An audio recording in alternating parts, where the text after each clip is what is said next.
E o plano do PCC era atacar Sérgio Moro durante as eleições. Vamos chamar a repórter Yasmin Costa, que vai atualizar esse caso para a gente. Inclusive, Yasmin, os criminosos colheram informações detalhadas, como o local de votação do senador em Curitiba. Também vieram a público as mensagens de celular envolvendo esses integrantes da facção. Agora, diante desses fatos, como o presidente Lula se pronunciou, hein, Yasmin? Bem-vinda. Oi, Daniel, boa noite para você, para a Lívia, para todo mundo que está com a gente. Essas informações aí de um detalhamento bem rebuscado da rotina de Sérgio Moro está justamente nesse processo que originou aí essa operação da Polícia Federal ontem, que deflagrou aí a possibilidade de ataque contra o senador da República. A gente teve acesso a esse processo que traz detalhes ali, conversas trocadas entre membros dessa organização criminosa, e justamente essas mensagens apontam o seguinte, que esses criminosos, eles fizeram uma visita prévia ao local onde Sérgio Moro votou nas eleições de 2022. Inclusive, essas mensagens mostram o seguinte, que um local chamado Clube Duque de Caxias, que é justamente o local onde o senador da República deixou o seu voto nas eleições do ano passado, esse local estava sendo monitorado. As mensagens ali trocadas por membros dessa facção criminosa mostram, inclusive, que eles conseguiram ali mapear todo esse ambiente. Como a apresentação ali, eles conseguiram apresentar rotas de fuga, rotas de acesso rápido para chegar e para sair desse local, posição de câmeras de segurança, posição dos próprios seguranças e também de vigias que ficavam nesse local, tudo para garantir ali, para conseguir fazer o mapeamento. E segundo, melhor dizendo, dessas informações, a Polícia Federal conseguiu ali concluir de que esses criminosos tinham, sim, um plano de atacar Sérgio Moro no dia do segundo turno das eleições. E essas informações aí desse processo também dão conta de que não só os criminosos tinham essas informações a respeito do local onde Sérgio Moro votava. Eles também tinham informações sobre o dia a dia da família Moro, incluindo a esposa de Sérgio Moro, que é deputada federal, Rosângela Moro, e as filhas. Toda a família ali era monitorada e esses criminosos, segundo a própria Polícia Federal, estavam efetivamente morando em Curitiba, perto, bem próximo ali das localidades que ficam exatamente o escritório de advocacia de Sérgio Moro. E diante de todo essas novas revelações, essas novas informações trazidas aí por conta desse processo da Polícia Federal, hoje também veio à tona aí um desdobramento desse caso, é justamente uma fala do presidente da República, Luiz Inácio Lula da Silva. Depois dessa repercussão de ontem, dessa prisão aí de 9 pessoas suspeitas de terem ali articulado um plano para tentar pegar ali, a sequestrar e também até chegar a matar pessoas públicas, autoridades públicas, incluindo Sérgio Moro. Hoje, Lula participou de um evento no Rio de Janeiro e foi questionado justamente sobre toda essa operação envolvendo a Polícia Federal e as ameaças a Moro. O que o presidente da República disse? Disse que não queria julgar muito porque não tinha informações sobre esse caso, mas também disse que isso poderia ser mais uma invenção de Moro. Vamos ouvir o que disse o presidente da República. Eu acho que é mais uma armação do Moro, mas eu quero ser cauteloso. Eu vou descobrir o que aconteceu. É visível que é uma armação do Moro. Aí eu não vou ficar atacando ninguém sem ter provas. Eu acho que é mais uma armação. E se for mais uma armação, ele vai ficar mais desmascarado ainda. Sabe? Eu não sei o que ele vai fazer da vida se ele continuar mentindo do jeito que está mentindo. Pois é, agora, Yasmin, essa declaração do presidente da República foi rebatida pelo senador Sérgio Moro, que subiu o tom, né? Subiu o tom justamente por conta dessas risadas que a gente acompanhou aí no final da fala do presidente da República, dizendo que ele seria desmascarado. Sérgio Moro, no finalzinho da tarde, publicou um vídeo, divulgou um vídeo para nós, jornalistas, rebatendo essas falas do presidente da República. Disse o seguinte, que se ele não tivesse respeito à família dele, se Lula não tinha respeito à família de Moro, ele deveria ter respeito aos policiais federais que investigaram e chegaram a esse fato. A gente também separou essa fala do senador Sérgio Moro. Vamos acompanhar. O presidente não tem nenhum apreço por mim, pela vida humana, peço pelo menos que respeite aqui a minha família, peço que respeite o trabalho que a Polícia Federal está realizando e o trabalho que as polícias que estão nos prestando segurança a mim e a minha família estão fazendo. E pergunto ao presidente da República se diante dessas declarações, risada frente à ameaça a uma família pelo crime organizado, se o senhor não tem decência.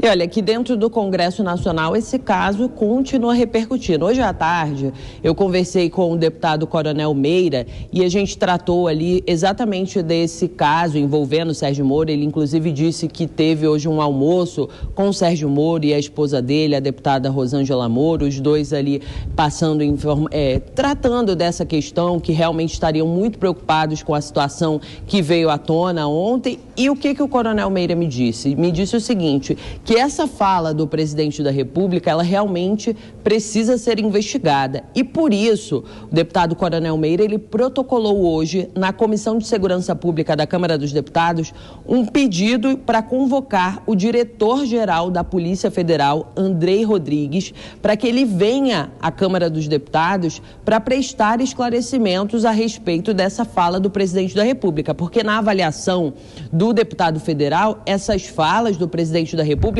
colocam em xeque a atuação da própria Polícia Federal. Como eu disse, eu conversei hoje à tarde com o deputado Coronel Meira e a gente separou um trechinho dessa conversa. Vamos acompanhar. Vamos iniciar agora já, hoje ainda, vou entrar com a convocação do diretor-geral da Polícia Federal. Ele tem que vir à nossa Comissão de Segurança Pública e Combate ao Crime Organizado. Já mantive contato com o nosso presidente Sanderson, o deputado Sanderson, e vou convocá-lo urgentemente, porque temos que esclarecer o que é que está acontecendo. Quer dizer, mais uma vez agora vai proteger o Comando Vermelho, o crime organizado no Brasil? É isso que a gente está vendo. E para comentar os assuntos mais importantes do dia, vamos chamar os analistas do Grupo Jovem Pan, Marcelo Suano e também Cristiano Vilela. Boa noite aos dois, sejam bem-vindos. Eu quero começar pedindo a avaliação, a análise do Cristiano Vilela acerca dessas falas do presidente da República, dada a gravidade do caso, desse episódio. Ele chegou a comentar e dizer que entende que esse caso poderia ser uma armação do senador Sérgio Moro. Como tratar essa declaração do presidente da República, Cristiano? Você entende que foi uma ironia, uma irresponsabilidade? Dá para tratar como quebra de decoro? Queria a sua classificação.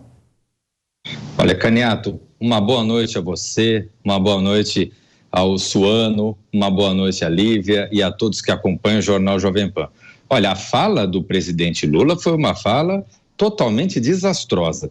É impensável que dentro do sistema republicano o presidente da República venha com esse tipo de impropério, dizendo que teria havido uma armação num esquema desbaratado pela Polícia Federal, aliás, que é comandada pelo próprio governo federal, e que teria desbaratado um esquema que atingiria a um senador de oposição. Não existe lógica.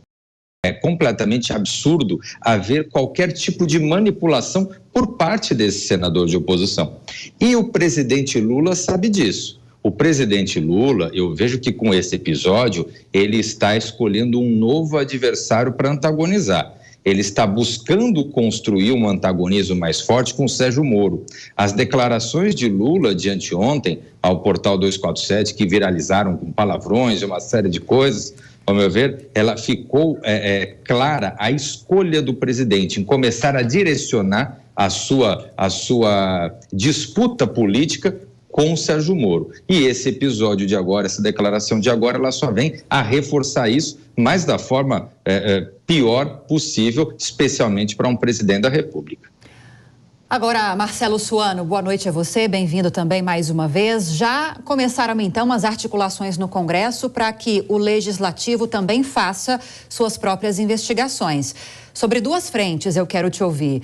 O deputado federal Coronel Meira, do PL, ele já está articulando possivelmente uma instalação de uma CPMI para investigar esse plano do PCC de assassinar, sequestrar, enfim, de realizar atentados contra essas autoridades e servidores públicos, incluindo Sérgio Moro, e também foi protocolado pelo mesmo deputado esse pedido de convocação do diretor da Polícia Federal, Andrei Rodrigues, para relacionar esse fato, esses planos do PCC com falas do presidente Lula a respeito desse caso. Como você vê esses dois aspectos se desenrolando no Congresso Nacional? Boa noite, Lívia. Boa noite, Daniel. Boa noite, o Cristiano. Boa noite, essa equipe maravilhosa, fantástica da Jovem Pan, esse público fantástico que nos acompanha.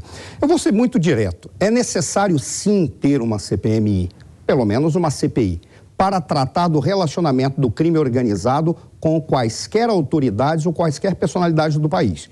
Por qual razão? Porque o que se sabe, pelo menos o crime organizado, para funcionar, ele precisa ter um tripé. Esse tripé é o grupo criminoso, alguma instituição, entidade, empresa, o que quer que seja, de fachada, e alguém vinculado aos poderes públicos, porque senão ele não consegue expandir. É uma estrutura que tem que ser desbaratada, e uma CPMI conseguiria trazer elementos suficientes, pelo menos para jogar à sociedade aquilo que a sociedade precisa saber. Mas tem duas coisas que eu gostaria de complementar. Foram feitas duas perguntas, uma por Sua Excelência, o senador Moro. Ele perguntou se havia decência. Eu creio que é uma pergunta sem resposta e é uma pergunta retórica, porque apenas o presidente da República poderia responder. Mas tem uma outra que essa é a que melhor, para mim, traz espécie. Por qual razão? O presidente Lula perguntou o que seria, o que poderia fazer o senador Moro se ele, sendo um mentiroso contumaz, sendo desmascarado, o que ele poderia fazer? Diante de um caos institucional, dos confrontos que estão ocorrendo na sociedade, esta bagunça que nós estamos vendo, eu poderia apenas construir um cenário. Alguém que é mentiroso quanto mais, diante desse caos que nós temos, poderia fazer o seguinte: se associar ao que há de pior entre os cidadãos brasileiros, utilizar todos os instrumentos que ele pode usar e se tornar presidente da República. Eu creio que, graças a Deus, isso jamais acontecerá no Brasil. Agora, Cristiano Vilela, queria tratar de um outro aspecto. Essas informações que vieram à tona sobre o plano dessa facção criminosa, primeiro comando da capital, que nasceu aqui no estado de São Paulo, que justamente tinha o objetivo de sequestrar Sérgio Moro com o objetivo de negociar o senador, utilizá-lo como moeda de troca para libertação de chefes da facção criminosa. Diante dessas informações, que reflexão é possível fazer em relação à engenhosidade do crime organizado? Onde foi que nós erramos? Olha, Daniel, uma coisa importante é que o crime organizado, ele é cada vez mais organizado, ele se espalhou nacionalmente. Então o PCC, essas estruturas das principais do crime organizado, elas têm ramificações em todo o país e inclusive fora do país. E nós aqui no Brasil, nós temos graves deficiências no campo da segurança pública. Nós temos polícias civis e militares em diversos estados que não se comunicam, nós temos unidades federativas que não se comunicam entre si e nós temos a falta de uma política efetiva de segurança pública. Sem uma política nacional de segurança pública, enquanto o poder público acaba atuando no varejo, os criminosos acabam atuando no atacado e com isso conseguindo ter uma estrutura, uma teia de alcance nacional. Esse episódio envolvendo a possibilidade de sequestro ou até de morte do senador Sérgio Moro é algo extremamente grave, deve servir de alerta para todo o sistema de segurança no Brasil. Ou se faz um sistema de segurança sério, de verdade, sem ficar ideologizando esse tema tão importante, tão caro, ou então nós vamos ter uma crise ainda mais aguda em nosso país.